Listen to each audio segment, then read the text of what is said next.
Chairman, and thank you so much for this hearing.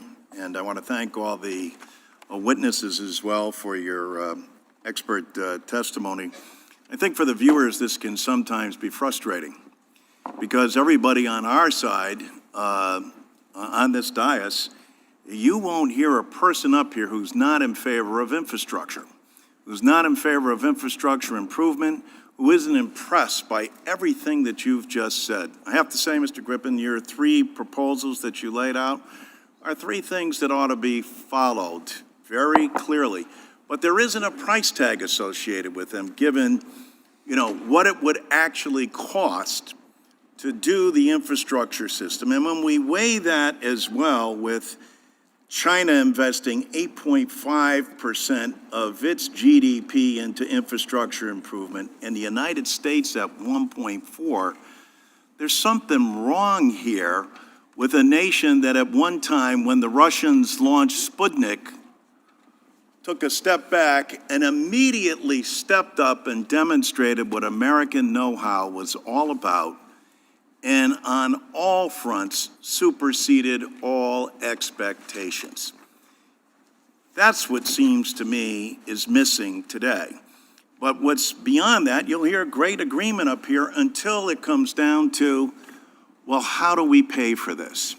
And then it becomes the dance of the tarantulas, because one side doesn't want to commit because if they stick their head too far out, the other side will lop it off. And especially when you have government that's unbalanced, meaning the presidency and the Senate is controlled by one party and the House by the other. And so we have these hearings. The public goes, look, what a great opportunity this is for everybody to work together.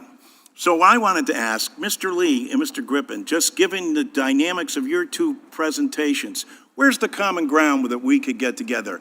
And what would you recommend? And should a pollution tax be taken off altogether and say, no, we can't possibly go with something like a tax on pollution? Where is the common ground amongst all the leaders? Don't expect it to come from up here, because even though you may have an idea, if it's deemed politically going too far out, it's likely not going to go too far. Mr. Lee? Sure. So obviously the gas tax purchasing power loss has resulted in the instability of the Highway Trust Fund now going on for 12 years. And the general fund transfers amounting to $140+ billion to a trust funded program, that is not the right way to do it. But that was done in order to avoid a massive collapse in highway and transit funding. In our world, if it was between the general fund support or massive funding collapse, we'll take the general fund. But if we were to take a step back, it should be put back on the user-based framework upon which the interstate program was built.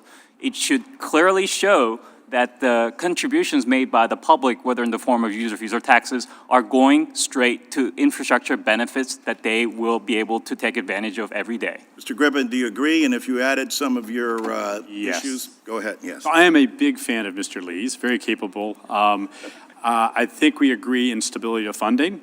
To the extent that the federal government can provide funding, it should be stable, and you should be able to anticipate what's going to happen in the future. I think we agree on using funds well. If we're going to spend money, taxpayer money should be spent well, get a good return. I think we agree on environmental streamlining to some extent. Like, hey, let's make sure we understand the environmental impact, but do it reasonably. I think where we disagree is the fixation on the Highway Trust Fund and federal funding. So again, the chart that said 0% federal funding, it's missing what state and local governments have done. There's been hundreds of billions of dollars of increased investment on the state and local side. So when you think of the U.S. as a country and infrastructure, and you look at just what the federal government's doing, you're kind of missing the picture. In fact, you're only looking at about 1/4 of the picture. You're missing the whole As a state that sends more money to the federal government than we get back, and I strongly believe in federalism. Mrs. Gutierrez-Sacchetti, I saw you shaking your head as Mr. Griffin was speaking, so please. So I certainly appreciate the reference to state and local governments. Being a state government and understanding what resources we have as a state, I think it's, and not disrespectfully disingenuous, to say that the states and local government can pick up what the Federal Highway Trust Fund doesn't do. That's just, it's not feasible. You talk about not wanting to tax at the federal level at the pump. But what do you think is going to happen at the state and local level? I live in a state where property taxes are already extraordinarily high. If you put this burden and continue to put this burden, forget the state level because we raised our gas tax. Local government doesn't have a gas tax. They do other things. New Jersey has been successful in its state gas tax increase at providing tremendous support, over $430 million to our counties and municipalities to do that work to avoid the necessity for increased property taxes. So I think in listening to everything that has happened here today, I think if there was an answer, if there was some solution, it's certainly about collaboration and it is certainly about compromise. But the foundational tool for the national interstate highway system is the federal government's gas tax program.